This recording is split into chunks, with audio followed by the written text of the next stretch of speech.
Hello, cake കഴിച്ചാലോ? ദാ Christmas cake. Christmas season അല്ലേ, 2024 Christmas വരുന്നു. അപ്പോൾ ഇന്ന് ഒരു കേക്ക് എനിക്ക് കിട്ടി. പകുതി അരവിന്ദ് കഴിച്ചു കേട്ടോ. ഇന്നലെ കൊണ്ടു തന്നതാണ്. എൻ്റെ പ്രിയപ്പെട്ട കൂട്ടുകാരിയായ ഷീജ ചേച്ചിയും ജോൺസൺ ചേട്ടനും വന്നിട്ടുണ്ടായിരുന്നു. അപ്പോൾ അവർ കൊണ്ടുവന്നതാണ് എനിക്ക് കേക്ക്, എനിക്കും അരവിന്ദിനും. അപ്പോൾ ഞാൻ കുറച്ച് അപ്പോൾ ടേസ്റ്റ് ചെയ്ത് നോക്കി. ഇപ്പോൾ കഴിക്കുന്നില്ല, നിങ്ങളുടെ മുമ്പിൽ വെച്ച് കഴിക്കണ്ടല്ലോ. പക്ഷേ എനിക്ക് ക്രിസ്മസ് കേക്കിനെ പറ്റി പറയണം എന്ന് തോന്നി. ക്രിസ്മസ് കേക്ക് ആദ്യമായിട്ട് എങ്ങനെയാണ് വന്നതെന്ന് അറിയാമോ? നിങ്ങൾക്കറിയായിരിക്കും അല്ലേ? ക്രിസ്മസ് കേക്ക് വന്നത് മർഡോക്ക് ബ്രൗൺ എന്ന് പറയുന്ന ഒരു സ്കോട്ട്ലൻഡുകാരൻ, ഒരു സ്കോട്ട്, ഇംഗ്ലണ്ടിൽ നിന്ന് ഒരു പീസ് ഓഫ് അവിടുത്തെ കേക്ക് കൊണ്ടുവന്ന് മലബാറിലുള്ള ഒരു ബേക്കറിയിൽ കൊടുത്തു എന്നാണ് പറയുന്നത്. ആ ബേക്കറിയുടെ ഉടമസ്ഥൻ ബാപ്പു എന്നാണ് അദ്ദേഹത്തിൻ്റെ പേര്, ബാപ്പു മാമ്പള്ളി. അദ്ദേഹത്തിൻ്റെ കയ്യിൽ കൊടുത്തിട്ട് ഇതുപോലെ ഒരെണ്ണം ഉണ്ടാക്കാൻ പറ്റുമോ എന്ന് ചോദിച്ചു നോക്കി. അദ്ദേഹം കൊടുത്തത് 1880 നവംബർ മാസത്തിലാണ്. ഇത് ഞാൻ വായിച്ച് മനസ്സിലാക്കിയതാണ് കേട്ടോ. കേക്കിൻ്റെ ഒറിജിനൽ തേടി പോയപ്പോൾ അങ്ങനെ കിട്ടിയതാണ്. പല ആർട്ടിക്കിൾസും കഴിഞ്ഞ വർഷം ഞാൻ വായിച്ചിട്ടുണ്ട്. 2020 ഹിന്ദു പേപ്പറിലൊക്കെ വന്നിട്ടുണ്ട്. അത് ഞാൻ ഒരു പേപ്പറിൽ വായിച്ച് അതിൻ്റെ മനസ്സിൽ കിടക്കുന്നുണ്ട്. അപ്പോൾ ഞാൻ വിചാരിച്ചു ഈ പ്രാവശ്യം അത് പറയണം. അന്നൊന്നും എനിക്ക് യൂട്യൂബൊന്നും ഇല്ലല്ലോ, അപ്പോൾ ഇപ്പോൾ പറയാമെന്ന് ഓർത്താണ് കേട്ടോ വന്നേ. എല്ലാവരും കേക്ക് ബേക്ക് ചെയ്യുന്ന തിരക്കിലായിരിക്കും.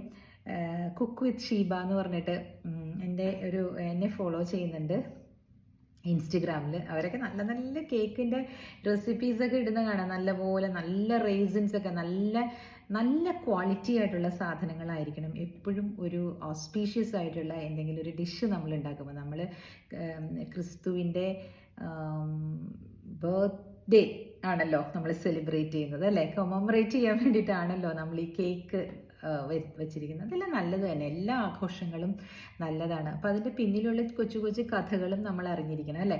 അപ്പോൾ ഇത് ഡോക്യുമെൻറ്റഡ് അല്ല എന്ന് തോന്നുന്നു. പക്ഷേ ഏറ്റവും പഴയ ബേക്കറിയാണ് അത്രേ അത്. റോയൽ ബിസ്ക്കറ്റ്സ് എന്ന് പറഞ്ഞിട്ട് 1880കളിലൊക്കെ ഈ പറഞ്ഞ ബാപ്പു എന്ന് പറയുന്ന അദ്ദേഹം തുടങ്ങിയതാണെന്ന് പറയുന്നത്. ബർമയിലെ ഇന്നത്തെ മ്യാൻമർ, അവിടെ പോയിട്ട് ബേക്കിംഗ് ഒക്കെ പഠിച്ചുകൊണ്ട് വന്ന് തലശ്ശേരിയിൽ തുടങ്ങിയതാണെന്ന്. അടുത്ത വർഷം തലശ്ശേരി പോകുമ്പോൾ എന്തായാലും പോയി നോക്കണം. ഇപ്പോൾ തലശ്ശേരിയിലുള്ളവർ ഒന്ന് വാങ്ങിക്കണേ പോയിട്ട്. അവിടെ എപ്പോഴും ഉണ്ടെന്നാണ് പറയണേ, മാമ്പള്ളി ബേക്കേഴ്സ് എന്നൊക്കെ പറഞ്ഞ്. എനിക്കറിയില്ല കേട്ടോ അവരുടെ ശാഖകളാണെന്ന്. അവരുടെ മക്കളും മരുമക്കളും അങ്ങനെ പലരും ഉണ്ടാവുമല്ലോ, താവഴികൾ. അവരാണ് KR ബേക്കേഴ്സ്, കൊച്ചിൻ ബേക്കേഴ്സ് എന്നൊക്കെ പറഞ്ഞ് തുടങ്ങിയിട്ടുണ്ട്. KR ബേക്കറി പെരുമ്പാവൂരൊക്കെ കണ്ടിട്ടുണ്ട് കേട്ടോ. നല്ല തന്നെയാണ് അവരുടെ സാധനങ്ങളൊക്കെ കഴിക്കാൻ ടേസ്റ്റൊക്കെ ഉണ്ട്. അപ്പോൾ ഇത് അവരുടെ പ്രൊമോഷനൊന്നും അല്ല. അവരെ പറ്റി അറിഞ്ഞപ്പോൾ അതിനകത്ത് പേപ്പറിൽ വായിച്ചപ്പോൾ ഞാനൊന്ന് പറയണമെന്ന് മാത്രം. പല കാര്യങ്ങളും നമ്മളങ്ങനെ പേപ്പറിൽ വായിച്ചല്ലേ പറയുന്നത്. അപ്പോൾ ഈ കേക്കിനകത്ത് അദ്ദേഹം എന്താ ചെയ്തതെന്നറിയോ? അതായത് ആ സ്കോട്ടിഷ് പൗരൻ കൊണ്ടുവന്നു എടുത്ത കേക്ക് അങ്ങനെ വെറുതെ ഇങ്ങനെ നോക്കി അദ്ദേഹം പറഞ്ഞു കൊടുത്ത് അതേ രീതിയിൽ തന്നെ ഉണ്ടാക്കാൻ ശ്രമിച്ചില്ല.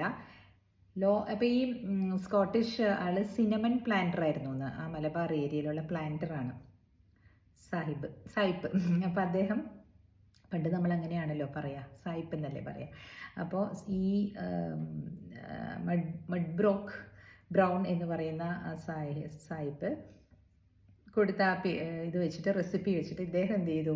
ബാപ്പു എന്ന് പറയുന്ന ആള് സ്പൈസസ്, ലോക്കൽ സ്പൈസസും, പിന്നെ നിങ്ങൾ കേട്ടിട്ടുണ്ടോ എന്ന് എനിക്ക് അറിഞ്ഞൂടാ, നിങ്ങൾ കണ്ടിട്ടുണ്ടോ എന്ന് പറഞ്ഞൂടാ. ഞങ്ങളുടെ നാട്ടിൽ ഒരു അമ്മാവനുണ്ടായിരുന്നു, എൻ്റെ അച്ഛൻ്റെ കസിനെ കല്യാണം കഴിച്ചിരുന്ന. പുള്ളി ഉണ്ടാക്കുമായിരുന്നു കാഷ്യൂ ആപ്പിളില്ലേ, കാഷ്യൂനട്ടിൻ്റെ മാങ്ങ, കാഷ്യൂ ആപ്പിൾസിനെ ബ്രൂ ചെയ്തിട്ട് അതൊരു ലഹരിയാണ്. അത് ചെയ്യാൻ പാടില്ല എന്നാണ് പറയണത്. ഇപ്പോൾ അതൊരു വാറ്റ് പോലെയൊക്കെയാണെന്ന് തോന്നുന്നു. അത് ശരിക്കും വൈൻ പോലെ അദ്ദേഹം ഉണ്ടാക്കുമായിരുന്നു.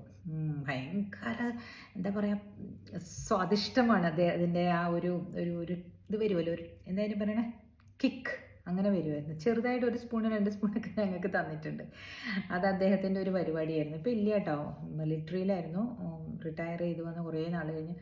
ഇതൊക്കെ ഉണ്ടായിരുന്നെങ്കിൽ 100 വയസ്സാവുമായിരുന്നു. ഞാൻ പറയുന്ന എനിക്ക് തന്നെ ആയില്ലേ 50 വയസ്സ്. എനിക്ക് 3 വയസ്സൊക്കെ ഉള്ള സമയത്താണ് എനിക്ക് ഓർമ്മ ഇതൊക്കെ. 3, 4, 5 വയസ്സ് അങ്ങനെയുള്ള സമയങ്ങളിലൊക്കെ നമുക്ക് നേരിയതായിട്ട് ഓർമ്മകളുണ്ടാവില്ലേ, അന്നത്തെ ഓർമ്മകളൊക്കെയാണ് കേട്ടോ ഇത്. പിന്നീട് കുറച്ച് വലുതായപ്പോഴും ഉണ്ടായിരുന്നു അങ്ങനെയെന്ന് തോന്നുന്നു. സോ അതെൻ്റെ കുട്ടിക്കാലത്തെ ക്രിസ്മസ് ഓർമ്മയാണ്. അപ്പോൾ ഇവരെല്ലാവരും അവിടെയുള്ള ക്രിസ്ത്യൻ ആൾക്കാരെല്ലാം പോയി അദ്ദേഹത്തിൻ്റെ അടുത്ത് നിന്ന് വാങ്ങിക്കുമായിരുന്നു എന്ന് കേട്ടിട്ടുണ്ട്. അപ്പോൾ ഈ പറഞ്ഞ ബാപ്പു എന്ന് പറയുന്ന അദ്ദേഹം ഒരുപക്ഷെ അതായിരിക്കും അതിൽ യൂസ് ചെയ്തിട്ടുണ്ടാവുക.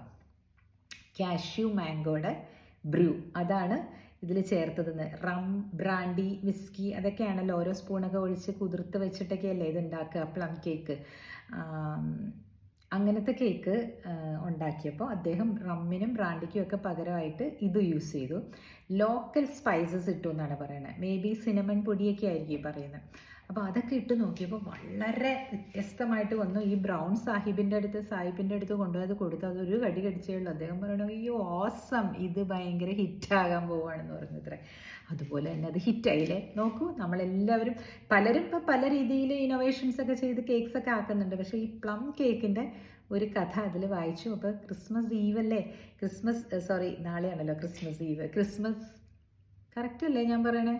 22, 23, 24, അതെ നാളെയാണ്. അപ്പം ക്രിസ്മസ് നാളെയാണല്ലേ, 25th അല്ലേ നാളെ. അയ്യോ ഞാൻ എന്തത് മറന്നു പോണേ. 21, 22, 23, 24, ഐ എം റൈറ്റ്. ഇന്നാണ്.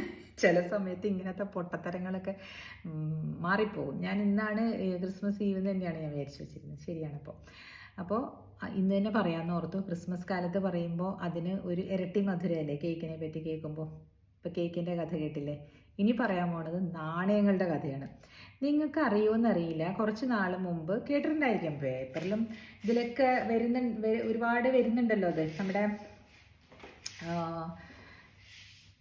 റുപ്പി, ഇന്ത്യൻ റുപ്പി എന്ന് പറയുമ്പോൾ നോട്ടുകൾ അടിച്ച് വരുന്നുണ്ടല്ലോ നമ്മുടെ റിസർവ് ബാങ്കിൻ്റെ അവിടെ നിന്ന്. അപ്പം മിൻറ്റിൽ അടിച്ചു കൊണ്ടുവരുന്ന കോയിൻസും ഉണ്ട് നമുക്കല്ലേ. 10 രൂപ വരെയുള്ള കോയിൻസ് ഞാൻ കണ്ടിട്ടുള്ളൂ. 20ൻ്റെയൊക്കെ ഉണ്ടെന്ന് തോന്നുന്നില്ല, എനിക്കറിയില്ല. അപ്പം കുറേ നാളുകളായി ഇതൊക്കെ കൈകാര്യം ചെയ്തിട്ട്. ഇപ്പം ഈ പേപ്പർ മണി എന്ന് പറയുന്നത് വളരെ കുറഞ്ഞില്ലേ, അതുകൊണ്ടുള്ള കുഴപ്പങ്ങളാണ്. ഒരാൾ ഒരു സിനിമ കണ്ടിട്ടാണോ എന്ന് എനിക്കറിയില്ല കേട്ടോ, ഒരു സിനിമയിൽ ഇതേ രംഗം ഉണ്ടായിട്ടുണ്ട്. ആ സിനിമയുടെ പേരും അറിഞ്ഞുകൂടാ. കാരണം എന്താണെന്നറിയോ, റീല് പോലെ ഇങ്ങനെ വന്നു പോവുമായിരുന്നു. അപ്പോഴാണ് സിനിമ കണ്ടതും ചിരിച്ചതും ഒക്കെ. നമ്മുടെ സിദ്ദിഖാണ് അതിനകത്ത് ജഡ്ജ്. അപ്പം ജഡ്ജ് ജീവനാംശം കൊടുക്കാൻ പറഞ്ഞിരിക്കുകയാണ്. ഭാര്യയ്ക്ക് ജീവനാംശം കൊടുക്കണം, നീ കൊണ്ടുവന്നിട്ടുണ്ടോ പൈസ, എത്ര രൂപ കൊടുക്കാനുണ്ട് എന്ന് ചോദിച്ചപ്പോൾ 20,000 രൂപയാണ് തരാനുള്ളത് സാറേ എന്ന് ഭാര്യ അതിനകത്ത് കയറി എന്ന് പറയാണ്. അപ്പോൾ ഭർത്താവ് വന്നിട്ടുണ്ട്. ഭർത്താവ് അപ്പുറത്തെ കൂട്ടിൽ നിന്നിട്ട് ചോദിക്കും, ജഡ്ജി ചോദിക്കും, നിങ്ങൾ കൊണ്ടുവന്നിട്ടുണ്ടോ എന്ന് ചോദിക്കും. അപ്പോൾ ഞാൻ കൊണ്ടുവന്നിട്ടുണ്ട് സാറേ. എന്നാൽ എടുക്കുക എന്ന് പറയുമ്പോൾ മുമ്പേ ഇങ്ങനെ ഒരു ചാക്ക്, വലിയ ചാക്ക് 20,000 രൂപയുടെ. പറയും ഇതെന്താണിത് എന്ന് ചോദിക്കുമ്പോൾ പറയും, അവൾ എണ്ണ എടുത്തോട്ടെ സാറേ, ഇത് 20,000 ഉണ്ട്. അപ്പോൾ പറയും, നീ എന്താ നീ കാണിക്കേണ്ടത്? പറയും, എനിക്ക് ഇതിങ്ങനെയല്ലേ കൊണ്ടുവരാൻ പറ്റുള്ളൂ. ഞാനെന്താ ടോയ്ലറ്റിൻ്റെ ഫ്രണ്ടിൽ ഇരുന്നിട്ട് ഇങ്ങനെ കളക്ഷൻ ചെയ്യൂലേ, അങ്ങനെ കളക്ട് ചെയ്ത് അതിൽ നിന്ന് കിട്ടുന്ന കമ്മീഷനാണ് ഞാൻ ഈ പെറുക്കി കൊണ്ടുവന്നിരിക്കുന്നത് സാറേ, എൻ്റെ കയ്യിൽ ഇതേ ഉള്ളൂ എന്ന് ഈ ഭർത്താവ് പറയുകയാണ് ജഡ്ജിനോട് കേട്ടോ. അപ്പോൾ അന്തം വിട്ട് നിൽക്കണം. അപ്പോൾ ഒരു പോലീസ് കോൺസ്റ്റബിൾ അവിടെ നിന്ന് ഒന്ന് ചിരിച്ചപ്പോൾ ജഡ്ജ് പറയടോ, താൻ വന്ന് ഇതൊക്കെ എണ്ണിയെടുക്കുകയെന്ന് പറയുന്നുണ്ട്. ആക്ച്വലി അത് എണ്ണിയെടുക്കേണ്ട കാര്യമില്ല. ഇത് സിനിമയിലെ കാര്യം. സിനിമയിലല്ലാതെ ഒരു കാര്യം ഇതുപോലെ നടന്നിട്ടുണ്ട്. ആരോ ഇലക്ട്രിസിറ്റി ബില്ല് കാർക്ക് KSEBക്കാർക്ക് പണി കൊടുക്കണമെന്നും പറഞ്ഞ് കുറേ കോയിൻസുമായിട്ട് ചെന്നു വന്ന്. അപ്പോൾ അവർ എടുത്തില്ല എന്നാണ് പറയണേ, ഡിക്ലൈൻ ചെയ്തു. എന്താണെന്ന് വെച്ചാൽ അവർക്ക് വക്കീലുണ്ടല്ലോ കൂടെ, അവർ ചോദിച്ചു കാണും എന്താ ചെയ്യേണ്ടതെന്ന്.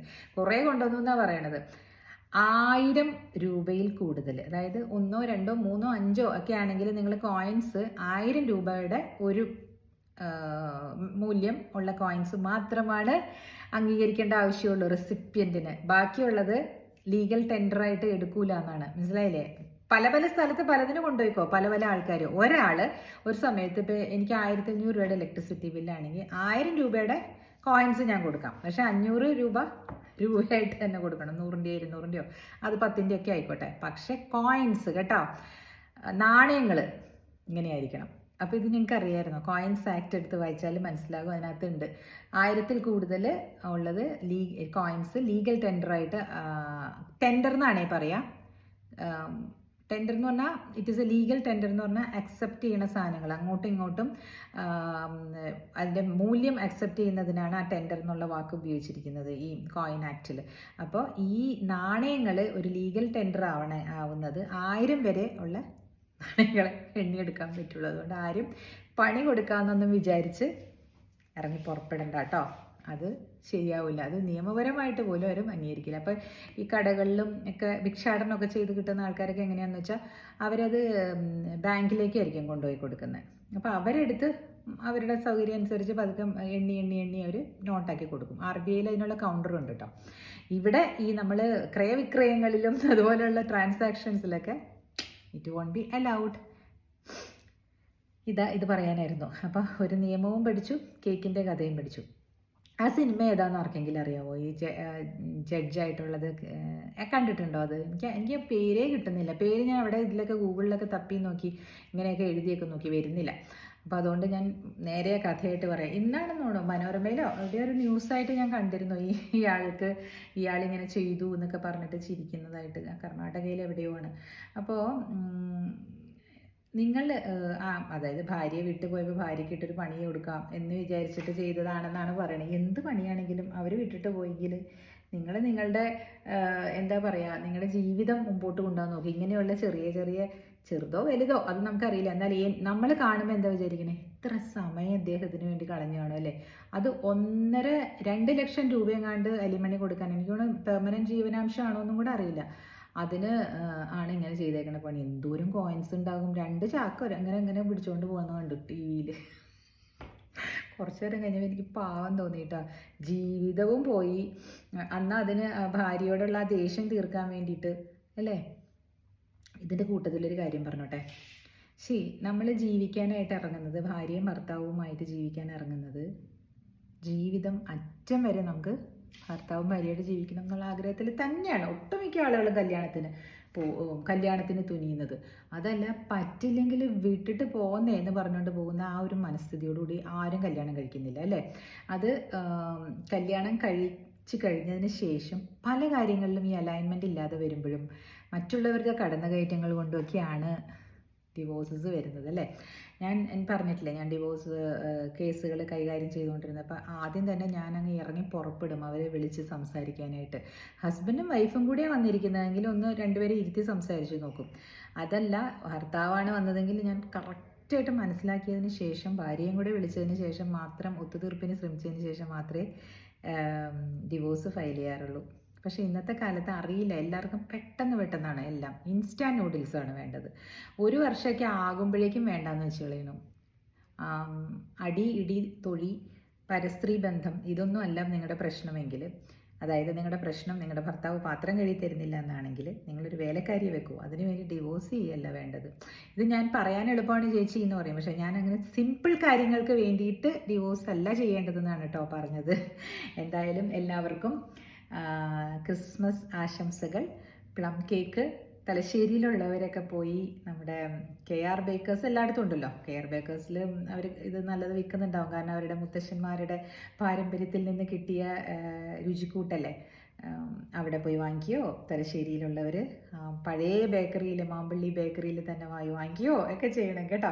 മാമ്പള്ളി ബേക്കറിയിൽ നിന്ന് ഞാൻ ശരിക്കും അങ്ങ് മനസ്സിൽ ഓർത്ത് വെച്ചാൽ എന്താണെന്നറിയോ, എൻ്റെ അമ്മയുടെ വീടിൻ്റെ ഓപ്പോസിറ്റ് മാമ്പള്ളിക്കാരാണ് താമസിച്ചുകൊണ്ടിരുന്നത്, ഞാറക്കൽ മാമ്പള്ളി. അപ്പോൾ ഇപ്പോഴും മാമ്പള്ളി എന്ന് പറയുമ്പോൾ എനിക്ക് അവരെയാണ് ഓർമ്മ വരുന്നത്. അതുകൊണ്ട് ഞാൻ മറന്നില്ല ഈ മാമ്പള്ളി ബാപ്പു എന്നുള്ള പേര്. ഞാൻ ശരിക്കും മനസ്സിലിങ്ങനെ എനിക്ക് ഓർമ്മയുണ്ട്. വായിച്ചു നോക്കിയപ്പോൾ ഞാൻ മറന്നു ചില സമയത്തേ. പക്ഷേ ഇത് ഞാൻ അങ്ങനെ കണക്ട് ചെയ്ത് വെച്ചു. അപ്പോൾ അതെങ്ങനെയാണാവോ അല്ലേ? അവിടെ നിന്ന് തലശ്ശേരിയിൽ നിന്ന് ഇങ്ങോട്ട് വന്നായിരിക്കും. നമുക്കിപ്പോൾ ഗൂഗിൾ ഉള്ളതുകൊണ്ടാണ് ഈ വിവരങ്ങളൊക്കെ നമുക്ക് കറക്റ്റായിട്ട് കിട്ടുന്നത്. അല്ലെങ്കിൽ കിട്ടില്ലല്ലോ. ഈ പറഞ്ഞ പോലെ ഈ കോയിൻസ് പൊക്കിക്കൊണ്ടുപോയ സിനിമ കണ്ടിട്ടാണോ അദ്ദേഹം അത് ചെയ്തതെന്ന് അറിഞ്ഞിട്ട് അങ്ങനെ കണ്ടു കാണുമായിരിക്കും. പക്ഷേ കർണാടകത്തിൽ നടന്നു എന്നാണ് ഞാൻ വായിച്ചത്. ഇത് മലയാളം മൂവിയായിരുന്നു. പക്ഷേ ഇറ്റ് വാസ് ഫണ്ണി. സിനിമയിൽ കണ്ടപ്പോൾ അത് നമ്മൾ എമുലേറ്റ് ചെയ്താൽ ഇങ്ങനത്തെ കുഴപ്പങ്ങളുണ്ടാവും അല്ലേ? അപ്പോൾ ഇതാണ് എനിക്ക് പറയാനുള്ള. നിങ്ങളെല്ലാവരും നല്ല മനസ്സോടുകൂടി ജീവിതത്തിനെ മുന്നോട്ട് തള്ളിക്കൊണ്ട് പോകുക. ലോ ഓഫ് അട്രാക്ഷൻ നിയമങ്ങളും ഇടയ്ക്കിടയ്ക്ക് പറയണമെന്ന് ഞാൻ വിചാരിച്ചിരിക്കുകയാണ്. വിവാഹത്തിലേക്ക് ഒരുങ്ങുമ്പോൾ അത് ഏറ്റവും നന്നായിട്ടുള്ള മനസ്സോടുകൂടി തന്നെ ആയിരിക്കണം നമ്മളതിലേക്ക് ഒരുങ്ങേണ്ടത് അല്ലേ? എല്ലാവരും അങ്ങനെ തന്നെ ആയിരിക്കുകയും ചെയ്യും. അപ്പോൾ അതിനു മുമ്പ് തന്നെ നിങ്ങൾ ഒരുപാട് എക്സ്പെക്റ്റേഷൻസും ഒരുപാട് മറ്റുള്ളവർ എന്നെ ഇങ്ങനെയായിരിക്കണം ട്രീറ്റ് ചെയ്യേണ്ടതെന്ന് നിങ്ങൾ വിചാരിക്കാതെ നിങ്ങൾ എങ്ങനെയായിരിക്കണം എന്ന് മാത്രം നിങ്ങൾ തീരുമാനിക്കൂ. Life will be very simple and very sweet. Okay, cheers. And happy Christmas to you all. By.